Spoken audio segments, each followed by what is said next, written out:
Hello, my name is Polina Proutskova, and this is an introduction to the VocalNotes project, in which we study disagreements among human transcribers in different cultures. Our project addresses the fundamental question: what is a note in vocal music? Here you can see the fundamental frequency curve of the same Russian traditional song played on a keyboard and sung by the traditional Russian singer. You can see that singing is a mess. There are no notes really in those squiggles. So how do we humans manage to hear them? How do we listeners perceptually segment the audio stream we're hearing into units? How do we know where one note ends and the next one starts? And further, how do we manage to assign those segments to pitch classes? How do we know that two squiggles are the same note? We did a pilot study on Russian traditional singing. We started off with a corpus study, wanting to investigate modes in Russian traditional singing.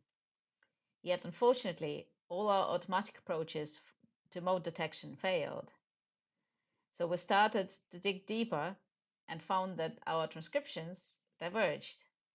Even though both Olga and I, who worked on this project, we've been singing these songs for more than 20 years, we sing them together, and still our transcriptions were so different that we sometimes ended up with different modes. That opened many questions for us. For example, if it were not two of us, but two different transcribers, would they disagree in similar or different ways? Are the disagreements between transcribers evenly distributed or concentrated in particular bits of the song, and why? Are some vocal styles and traditions more difficult to transcribe than others, meaning that they would lead to more disagreement? The main take-home messages for us were: firstly, singing is difficult for automatic analysis. Secondly, that disagreements are not errors, they are informative. They are expressions of perceptual differences. And thirdly, that we expect that the patterns of disagreements will differ between cultures and repertoires.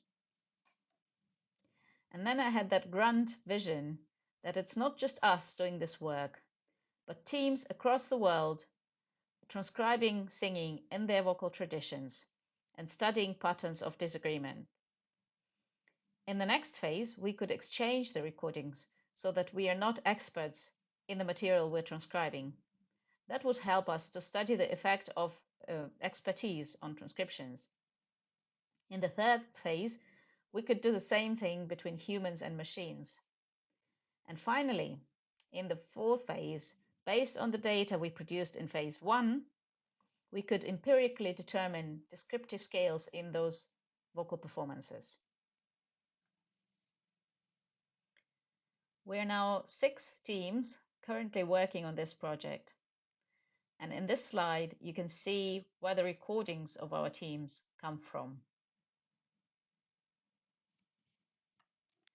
And here I've plotted where the people doing the research currently live.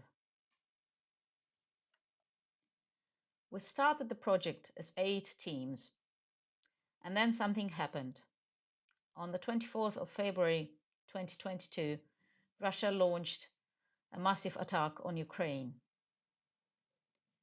And that affected our project very much. Anastasia from the Ukrainian team had to leave Ukraine and couldn't continue with the project.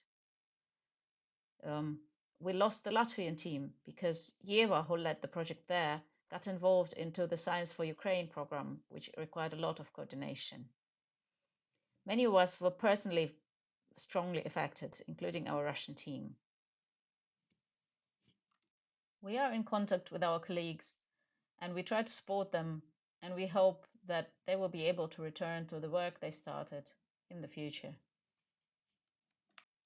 When I first presented my grand vision of the VocalNotes project to Professor Simon Dixon from QMUL, he looked at me and said, "This can't be done." And yet we're doing it. Our project spans 14 time zones and involves no money.